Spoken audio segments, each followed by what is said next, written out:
කළුවා. සෑම්මයි. දසයක්.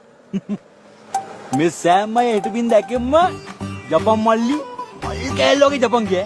නැද්ද මං කියන්නේ? ඒකනේ සෑම්මයි. දැන් කොහොම හරි සංජීවයේ රට ගියානේ. ඕක ගිහිල්ලා කොහොම හරි තව මාධ්‍ය දුකිනකින් මාව ගන්නවා කිව්වා. මමත් එන්නම් මට උදව් කරනවා නේද මේ වැඩ ටික කරගන්න.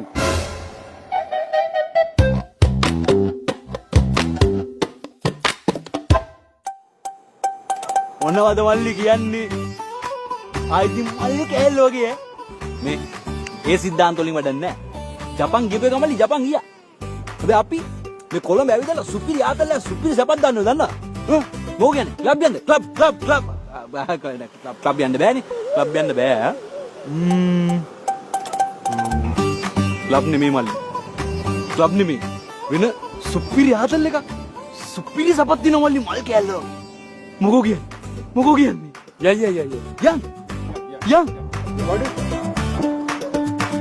ඊ රාත්‍රියේදී පොලිසිය විසින් සිදු කරන ලද විශේෂ වැටලීම්වලදී විවිධ අපරාධවලට සම්බන්ධ සැකකරුවන් 20කට අධික ප්‍රමාණයක් අත්අඩංගුවට ගැනීමට සමත් වුණා.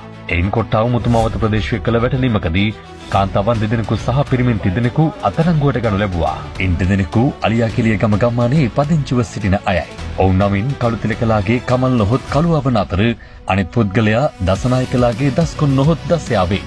හසු කර ගැනීමට හැකි වූ අනෙකුත් පිරිමි පුද්ගලයා පට්ටිගෙදර සමන් නොහොත් සෑම්වන අතර ඔහු මේ වන විට වංචනික ක්‍රියා රාශියකට සම්බන්ධ වී පොලිසියෙන් කට්ටිපනිමින් සිටින පුද්ගලයෙකි.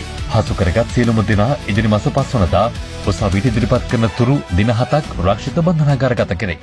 පොලිසිය දුටු විගස සෑම් නැමැති වංචනිකයා අසේ ආයිති මල් කෑල්ලෝ වගේ යයි කියමින් දිගහුස්මක් ගෙන පිට කර තිබෙනවා. මල් කෑල්ල පොලිසියට කියලා බලාගමු. ජෝගිද යනුවෙන් පවසා තිබෙනවා.